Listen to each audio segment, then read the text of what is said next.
Yesus dalammu.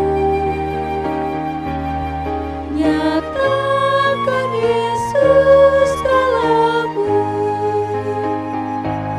Sampaikan firman dengan hati teguh. Nyatakan Yesus dalammu.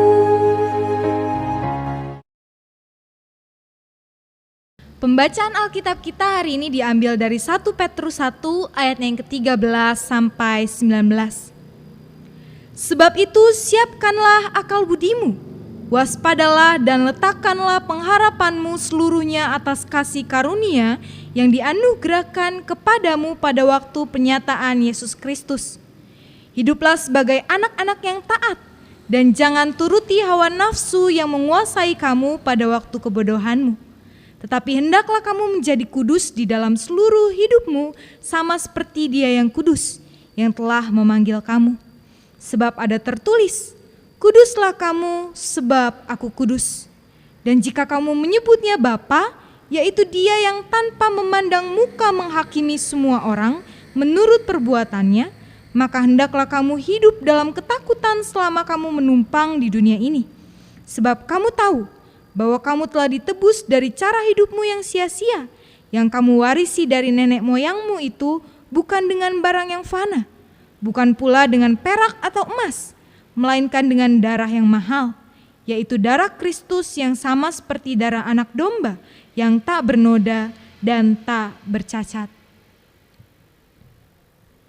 Pentakosta adalah peristiwa Roh Kudus yang menguasai dan memberi kekuatan pada orang percaya.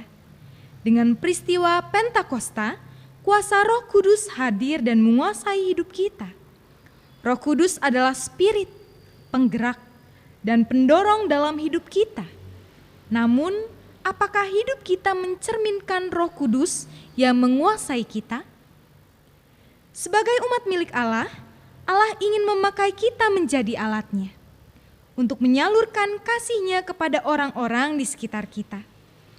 Namun karya itu akan terhalang jika kita tidak rajin membersihkan hal-hal duniawi yang mengotori hati dan hidup kita.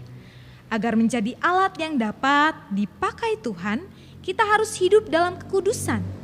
Tak membiarkan hawa nafsu mencemari dan menguasai hati. Tuhan meminta kita menjadi kudus dalam seluruh aspek hidup kita. Bukan hanya di gereja, melainkan juga di tempat kerja. Dan tentu saja dalam keluarga. Kata kudus berarti terpisah atau berbeda. Hidup kita harus dipisahkan, dikhususkan untuk memuliakan Tuhan. Berbeda dari cara hidup duniawi. Hidup kudus adalah keharusan, bukan pilihan. Tuhan berfirman di ayatnya yang ke-16. Kuduslah kamu, sebab aku kudus. Saat ini kita perlu bertanya pada diri kita masing-masing.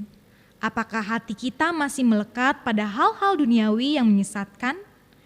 Bentuknya bisa berupa dendam, amarah, nafsu yang merusak, niat jahat, atau kebiasaan dosa yang terus dipelihara. Jika kita masih hidup dalam hal-hal itu, maka kita harus sering membersihkan hati kita, membuatnya tetap murni, agar Tuhan dapat terus memakai kita menjadi saluran berkat. Untuk itu, mari kita meminta agar Roh Kudus memampukan kita hidup kudus, sebagaimana yang dikehendaki Allah di dalam kita. Tuhan memberkati kita. Amin.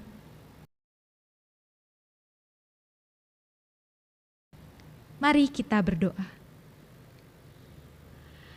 Allah Bapa kami yang Maha Kudus, kami bersyukur kepadamu karena Engkau mencurahkan Roh Kudus di dalam hati kami.